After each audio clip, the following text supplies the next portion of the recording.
What's going on, guys? Today we're going to be talking G.I. Joe Classified, the Cobra Island figures specifically.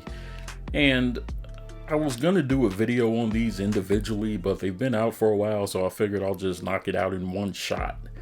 And then I started looking at them and I was like, man, there's a lot of hype around these figures. Are they really that good?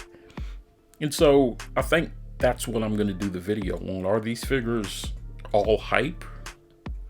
Or are they really that good? Especially in comparison to some of the other figures from the main line. One thing I noticed about the Cobra Island wave, there's a lot of vests being worn here, man.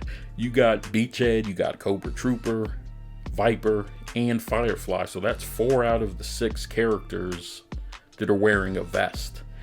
And that limits the articulation. So I guess it just depends on how you rank your figures, how you grade them. If articulation is something that's important to you, you're going to be a bit limited here because of the vest being worn. Now, I think they did a fairly decent job with the character selection. Beachhead in particular is one of my favorites. Baroness, I really want to love this figure, but I just can't. I like it a lot though.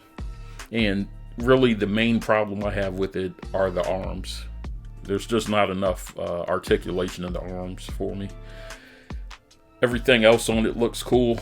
But yeah, the arms just, she can barely bend her elbows. It's just, I'm not sure why they let that out the door like that. It seems like that's something they could have fixed.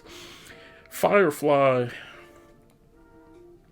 everybody that has a Firefly has pretty much said the same thing. People are just kind of confused on the look of them. The bomb vest. Not only does it limit articulation, it's not true to the original character.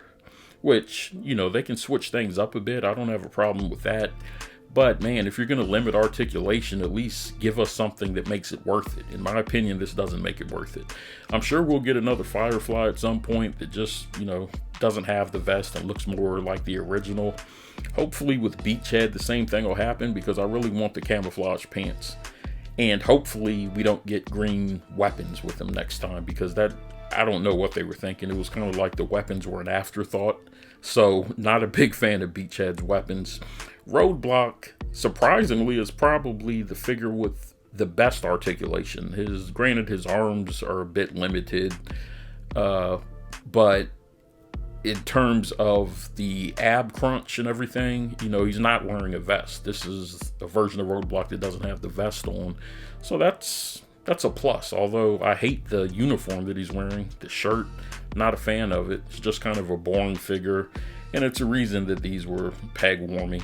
Eventually they sold because they were the only ones sitting on the shelves, but yeah, Roadblock it's okay. I could do without him, to be honest. The Cobra Trooper is probably the most sought after in the classified line altogether, which is kind of insane when you consider he's an army builder. You wouldn't think an army builder would be that coveted. Like, people want him more than they want Snake Eyes, and that's kind of crazy to me, but it's because he's exclusive. All of them are exclusive to Target in the Cobra Island wave, and the distribution is just poor. It's real poor.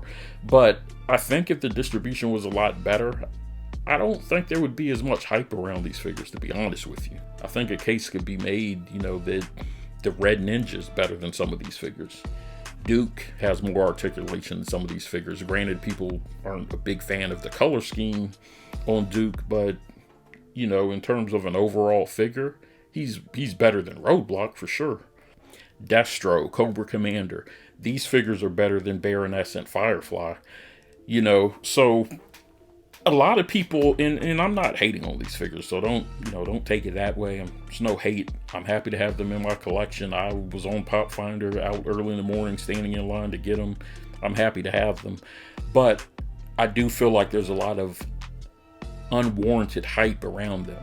I think because they're so hard to get that people just are, not everybody, but some people are just totally enamored with these figures for some reason.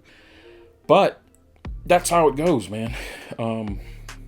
We all want what we can't have, and when something's hard to get, you just want it more. So I'm guilty of that myself, but my point is really, you know, if you're not able to get these figures, you can't find them.